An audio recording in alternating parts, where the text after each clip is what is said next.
Well, good evening, everybody. Welcome to tonight's episode of Communication Cigars. We are back. Happy New Year. It's 2024. Oh, you know, I know some people said they didn't really have a good time in 2023, but a lot of things happened in 2023. A lot of good things, in my opinion. Some dealing with communications, others with doing things. And I guess one of the biggest things is that, hey, some things changed with my schedule at the end of 2023 that I think it's going to be good because it will allow me to maybe do a little bit more time on the channel here, more than shows that I'd really like to do. I kind of feel like with the channel, with my busy schedule, I was kind of doing like a Hollywood kind of thing where I would go ahead and, I'd have a season, but I'd only have like 10 episodes in the season, and that'd be it. But that's going to go to change. But welcome to Communications and Cigars. I'm your host, John Crook. Thank you for tuning in. Thank you to all the people that do tune in, that do subscribe on there. It is greatly appreciated on there. And what do we do on Communication Cigars? Well, we talk about some communications things. We talk a little bit about cigars. And tonight's going to be no different. And tonight is going to be a subject that I'm going to make sure people are going to get pissed off about, because it's going to be delving into a topic that I'll be honest with you, this was not the idea for the show, but based on what I saw some things on the internet and social media, I said, you know what, we're going to tackle this issue on the show, and that's what we're going to go ahead and do. But before we get into the communications part, let's talk about cigars. Well, okay, talking about cigars on there real quick. Well, actually, I forgot. I see it's been so long since I've done this. I do have to say thanks to our sponsor. Our sponsor is JJK Communications. JJK Communications is a sponsor of our show. They give us all this nice, fancy equipment on there. If you ever do have ideas or anything like that for the show, please make sure you go ahead, hit us up at communications-cigars at jjkcom.com. Once again, communications-cigars at jjkcom.com. Once again, they are the sponsors of our show on there. So it's greatly appreciated that they can go ahead and do that for us. But getting back to the cigar part, starting up in about a month. Well, let's see, what's today? Today is the 7th, the 8th. What is it? I don't even know what it is. The 8th, okay? So in 30 days, there's going to be obviously Hamcation, and it starts out, for the other hats I wear, starts out the traveling of the seasons. And one of the things I noticed that I run into a lot with problems is that when I travel, I tend to go ahead and have a hard time trying to enjoy a cigar. So that's where tonight's thing I'm going to talk about. If you ever are traveling or something like that and you want to enjoy a cigar, hey, take a look at these little babies right here, okay? These are the Al Capone Sweets. Now, what they are is they are actually a cigar. They look like a cigarette. They do, but they are actually a cigar. There's usually 10 in a pack. This one happened to be one that I just recently finished. It was the cognac dipped one. They do have some other flavors on there, but basically, it's a nice plastic tin, and I know this for a fact, TSA approved. But basically, you have your 10 little cigars that kind of fit in there, on there, really nice on there, and they're all stacked in there. Got a little bit of a lock top on there, so it keeps the top closed. But these are easy to throw in my carry-on, whatever the case may be. They don't really have a problem with it or anything like that on there. Nice, once again, as you can hear, hard case and everything. But I would suggest doing that. Or if you have a situation where maybe you don't have time to enjoy a full-size cigar, full-flavored cigar, guess what? Not a problem, not an issue whatsoever. These things will kind of just fit that bill right away. So check them out. They're Al Capone. I want to say, believe it or not, they're like readily available at some of the different places. I want to say like Walgreens has them, and a few other like stores have them there, down by their little cigar thing. Usually they're located right around where the Swisher Sweets, however you say that, is out there. So, excuse me, I'm going to take a drink of my water here in our famous here, it really bends my antenna cup.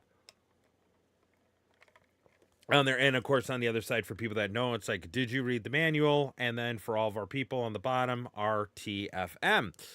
Well, I think the RTFM, we're going to change instead of RTFM.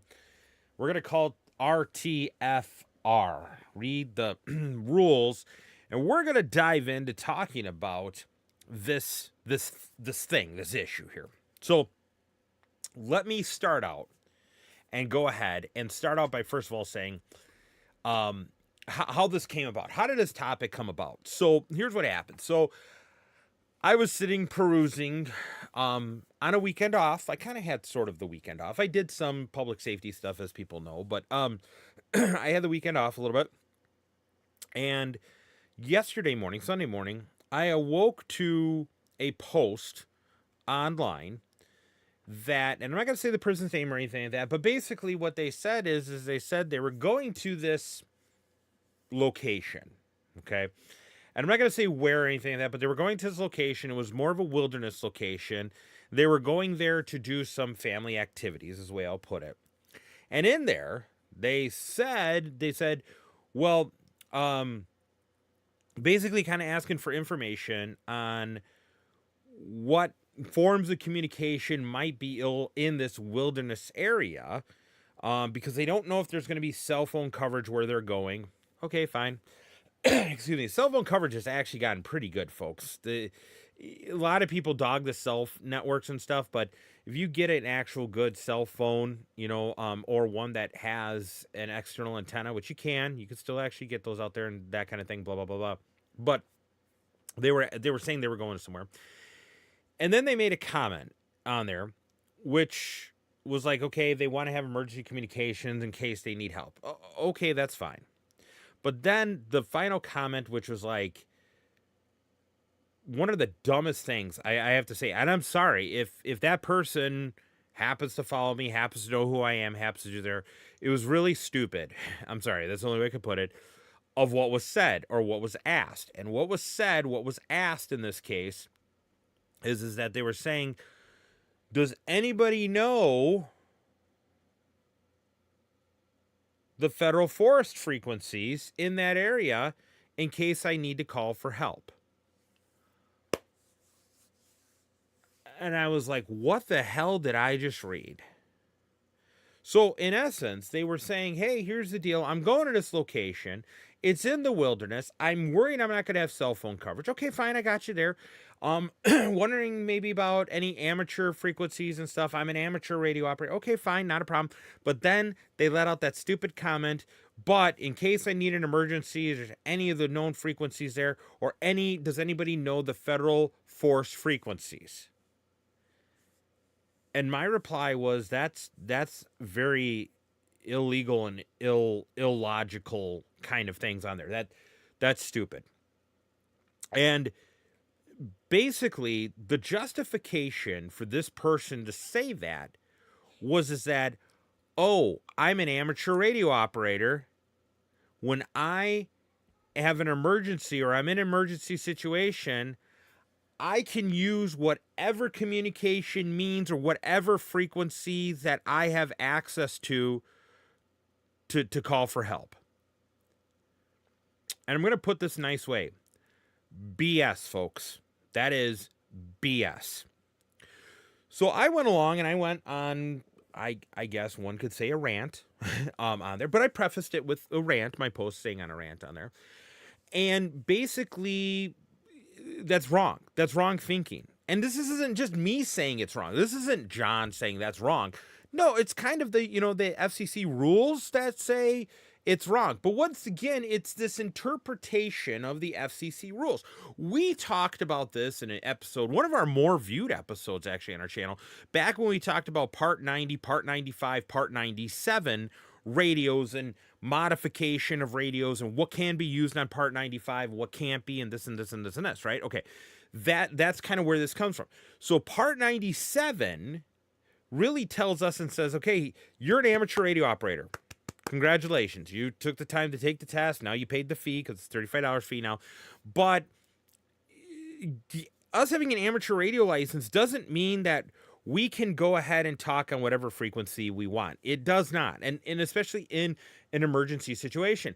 And I hear this BS all the time, and I'm going to call it BS. I'll call you out on it saying it's BS because they'll say, well, I can modify my radio, and because I can modify my radio, I can go ahead and I can use any frequency I want. No, that's not correct at all. Okay. It doesn't make that way. I mean, it's like you going and saying, well, I'm going to modify the exhaust and put bigger tires on my car, so that means I can enter a drag racing event. No, that doesn't mean that at all. No, it doesn't at all. But what my concern about it is that the posts and the replies that were in essence starting to go ahead and not necessarily come out and saying, hey, do it, but basically saying, don't worry about what those other people go ahead and say and everything like that on there, blah, blah, blah, blah, blah, blah, blah. Those naysayers that tell you can't do that. In an emergency, you can do whatever you need to. No, you cannot. And I started to dig into this, and I did some research on it. And what this comes down to is once again, interpretation of the law. And people say that it's 9/10 of the law's interpretation or whatever that statement is. But really it isn't. It's people misunderstanding the law. Okay. You, as an amateur radio operator, do not have the ability to use any frequency you want on a daily basis. No, you don't. You obviously take a test. You pay your $35. You get a license based on what you successfully completed of the test, right? So if you do a technician, okay, you get some parts of 10, 6. There's a few minor HF privileges. But basically, it's going to go ahead and be 10 meters on up, right? That's what you're going to get as a technician. That's what your band plan is, right? Excuse me. Now, with the exception of 10 meters, 6 and up, you can use all of it, right? But there's portions of 10 you can't use as a technician. Now, you go to general. Now, general, you get a little taste of the whole world.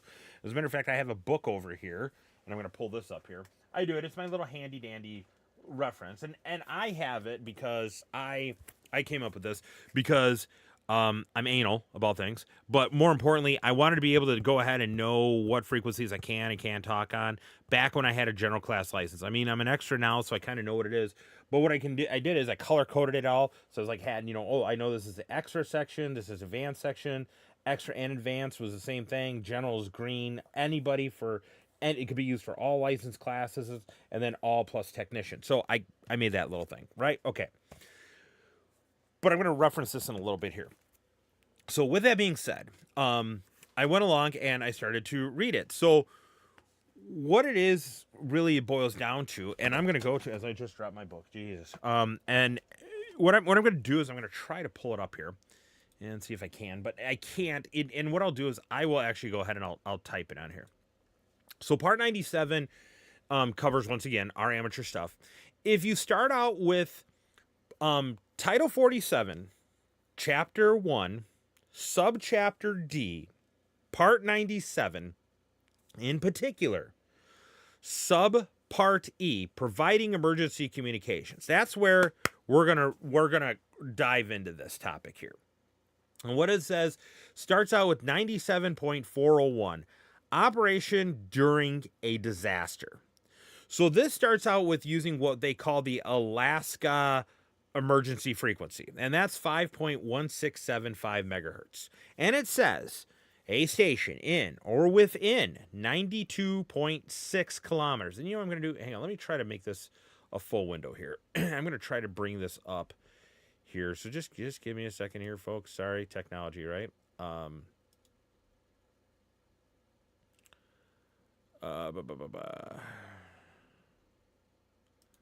me try this. Was this full F11? Is it full screen? Nope, that's not what I wanted. Well, anyways, okay, we're going to try to bring this up here, so bear with me here. It may or may not work. But anyways, so what it does is it starts to talk to part. Here we go. Okay, we can bring it up here. All right, so let's go back up here. So as I was saying, once again, Title 47, Chapter 1, Subchapter D, Part 97, that's where amateur lies. Subpart E here, providing emergency communications. And it says 97 401 operation during a disaster.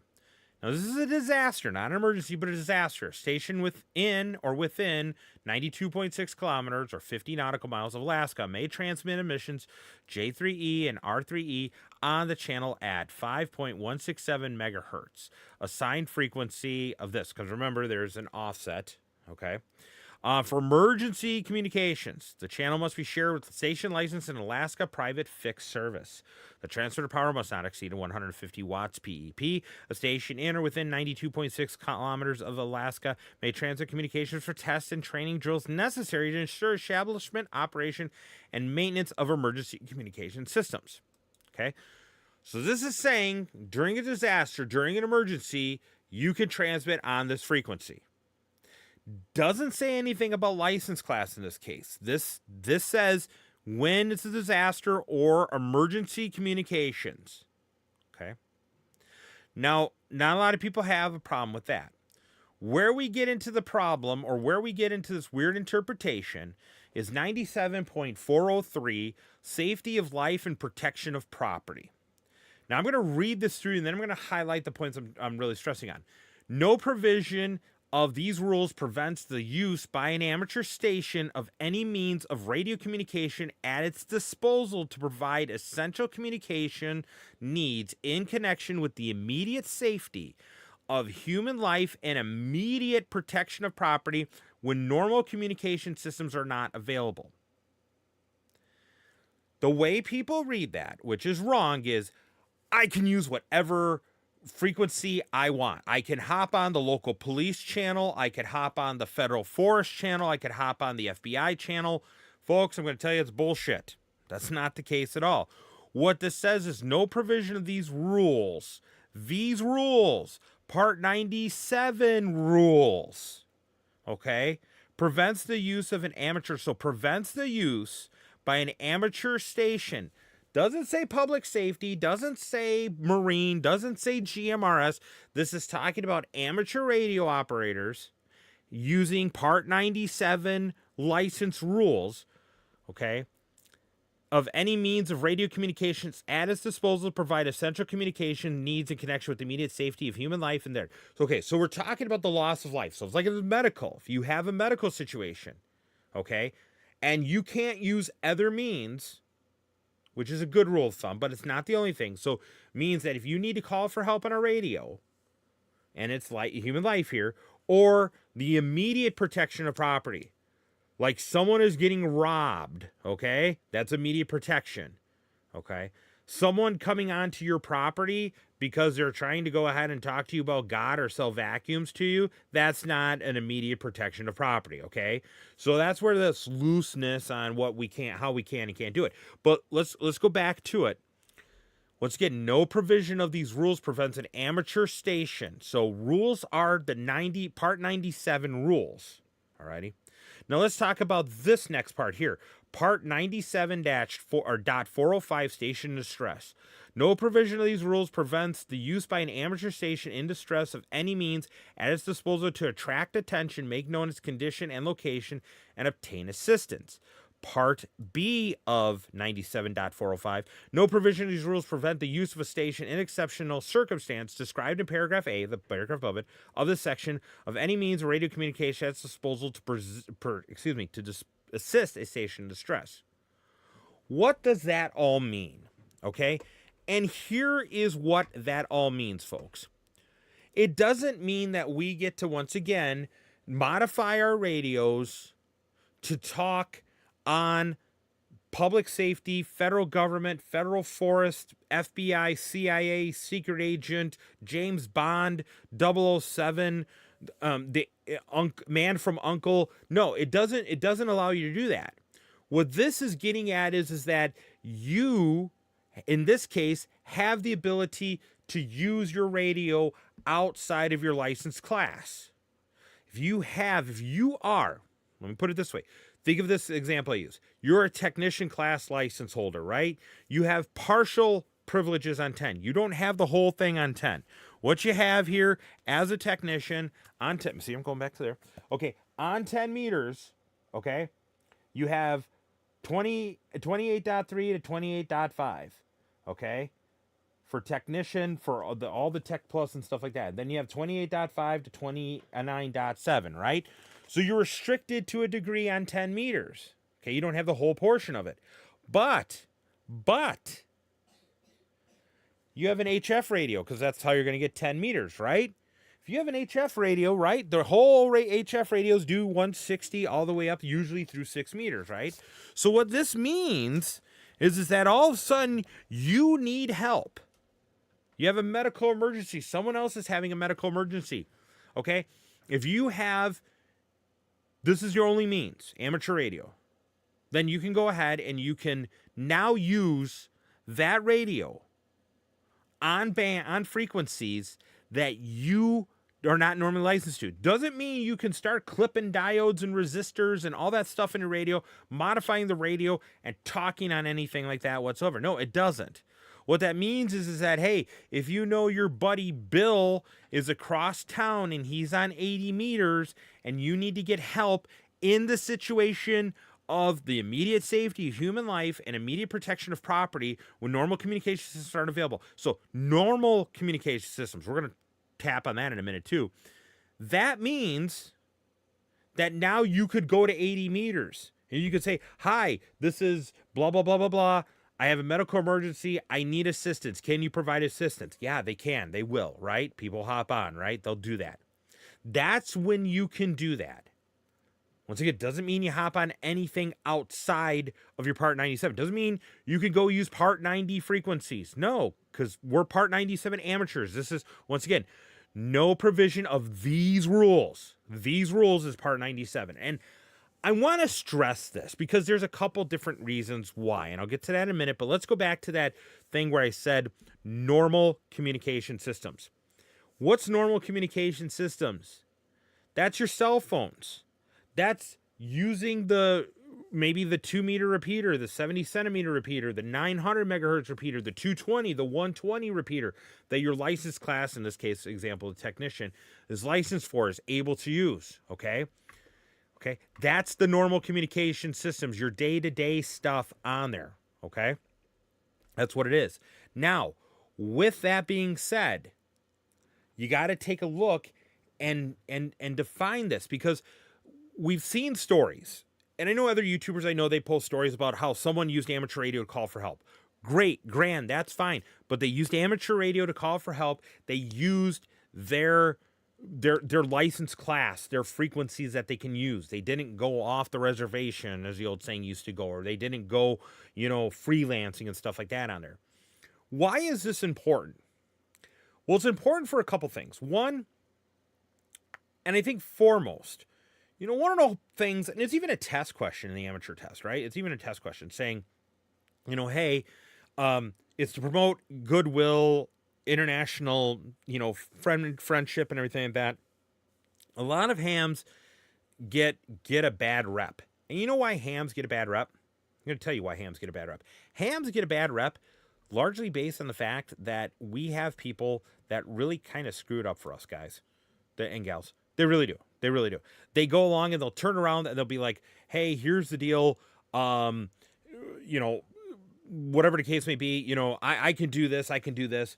I remember, quick side story. I remember a person one time went along and they in essence, they went along and they were like helping a public safety event and da-da-da-da-da, but they were in there and they were like this pro-military, herd, that kind of thing. It's like, no, guys, no.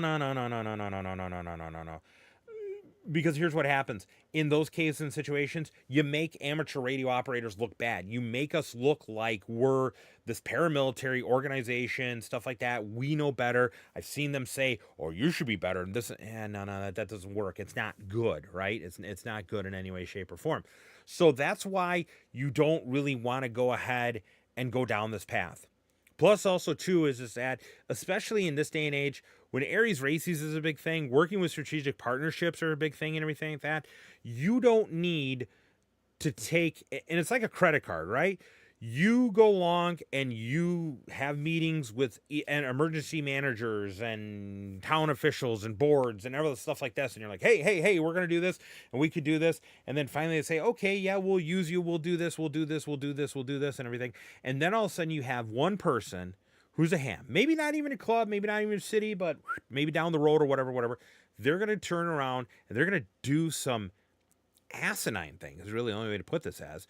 And it's going to screw up your hard work. It's like that credit card. You build up your credit, you build up your credit, you build up your credit, and then one quick swoop, boom, you just spent $10,000 and now your credit's crap again. Now you have to take time to rebuild that credit back up, right? That's what you don't want have happening because of these people. Now, and I say these people, and I say that with a general term because I can think of people I know that are like total preppers. Like the government is gonna, the world is gonna collapse in on itself. It's gonna be like the TV show The Last of Us. It's done and everything. And then there's people who are like, hey, I'm just an amateur radio operator. I like to help out when I can. I do Skywarn, blah, blah, blah, blah, blah, blah, blah. All those kind of things like that on there. So that's what I'm getting at. That's what I'm talking about in this aspect of things. So that's why I stress, be careful. Don't do this. Don't ruin something I built up because of you having a different view on there. Let's stay within the letter of the law. Alrighty. But now let's talk about this. This is communication. It's not just amateur things in this thing. Let's talk about it. So what is at disposals? Well, this again, cellular technology is pretty far and become pretty advanced. It is. You would be surprised. Northern Wisconsin, northern Minnesota, they have a lot of different cellular networks up there. As a matter of fact, the Boundary Water Canoe area of Minnesota, I was actually shocked to find this out from someone. AT&T actually has coverage up there. Now, I'm not saying go buy AT&T or anything, but I'm saying this because the Boundary Water Canoe areas was usually a radio dead zone, right? You had no cell towers because it's the Boundary Waters Canoe area. You were pretty close to Canada. Not a lot of people were putting up repeaters, which rightfully so, right? Because what do you put up? Amateur? Do you put up GMRS? Whatever. Could you even put up GMRS because you're so close to the Canadian border? Anyways, point of the matter is AT&T's up there. Well, why is AT&T up there? Well, because they have FirstNet service. They got a loophole. They got through the loophole. But once again, you got AT&T service. Guess what? You have coverage in the Boundary Waters area. All right. Other places have that too. So if you're in an area, though, that doesn't have it, there are other options. So Garmin has a really, really cool system, the Garmin InReach system. Garmin InReach basically affords satellite communication. You can buy devices that can send text messages. You can buy devices that can send emails. You can buy devices that actually act as like phones and two-way communication. I know Iridium. Was there Iridium? Yeah, Iridium. I'm trying to think of who the other one was. But they used to have satellite phones, and it's surprising. And these satellite phones work great. You know what I mean? Are they going to work inside a building downtown, big city? No, they're not, right? But when you're up in the open and there's nothing up there, you got trees, you know what? Satellite signal comes in pretty darn well, okay? So you have those types of communications. The other thing, too, is that, you know what? Research the area, and there are different communication plans that are out there. There is a wilderness communication plan out there that kind of talks about using certain frequencies, calling on certain frequencies at intervals and times. It works. It really works. It could be well used if you're in that area and that someone might be in that area. It's hard to say, because it's definitely one of those at a certain time in a certain hour on the certain clock. Like 5 minutes after, you should be using this frequency and call for X amount of time, this and this and this and this. GMRS, believe it or not, actually did have or does have kind of sort of like a travel and an emergency channel that they go ahead and use on there. I believe it was channel 7. I think it was. Repeater channel 7, the output. And in Mirrorsat, that's another one. Thank you, Eduf. On the chat there. Yeah. So a couple different satellite operators, but GMRS, they used to have that channel on there. And then the travel tone was 141.3. When I travel, in GMRS and stuff like that, or FRS, I actually use the tone of 141.3. So then that way, if anybody's ever listening or something like that, it's a travel tone. That's supposed to be your common go-to tone on there. But there's a lot of different things that exist outside of that realm. Okay, if you're an amateur, bring your HF station if you can. Bring the battery power, right? Everybody loves to do go kits and battery powers. Well, this is a prime example of when to have your go kit and battery power, and then go ahead and buy a portable antenna. I'll even plug my guys on Coffee and Ham radios with their antennas, right? Okay. So with that being said, there are other means. Once again, between normal lines of communication. But it just becomes a concern that we need to break this mentality of I can modify my radio and I can go ahead and do that. Now, part of this other thing about it too is that I have friends in public safety that jumped on this post and everything like that too. You got to think about it. You know, just because you hear the police agency dispatching out the police officers, that doesn't mean that they're the ones who are going to be able to take your information and go through it and be able to answer and assist you and get you the help that you need. All right. Now, it sounds weird, but just go with me on this. Lots of big cities, lots of certain agencies and stuff, the county may not own the ambulance service. The village, the city, the local municipality may not even own it. It may be a private ambulance service. So if you're thinking, hey, I'm going to hop on the local PD channel, I'm going to pop on and I'm such and such, and I'm going to go ahead and I need a help and I need a medical emergency, I need an ambulance. Okay, well, first of all, they're going to wonder. And they're going to wonder if it's real. Because guess what? There have been people within the last few years that, and a story came out of California, as a matter of fact, that there was a guy who modified an amateur radio, and he was actually calling in and directing firefighters on major fires. And I don't know if it was wilderness land firefighting or if it was actual fire departments. And I'm sure someone in the chat will see it, or if someone's watching the show at a later date on a replay here, they'll be able to pop in and say, hey, this deal. But they were actually diverting people, okay, and doing this. Oh, you don't need to come, that kind of thing like that. That's just dangerous. And I'll tell you what, for all the bad stories, you don't normally hear about good stories because guess what? There is no good story out there, I'm sorry, where someone hopped on the local police department frequency or fire frequency or EMS frequency because they had a modified radio and I needed to call for help. No, it doesn't work that way.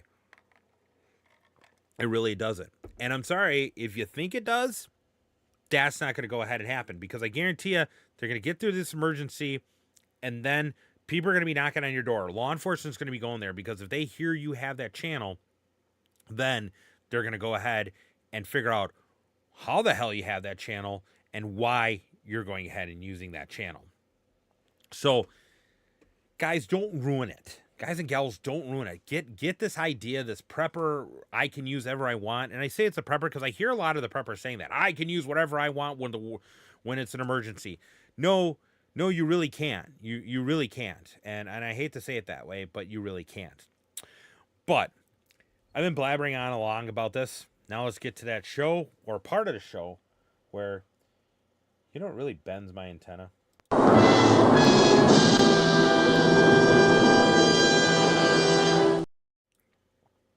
You know what really bends my antenna is, and I kind of talked about already, the damage and the double standard we have in regards to this topic.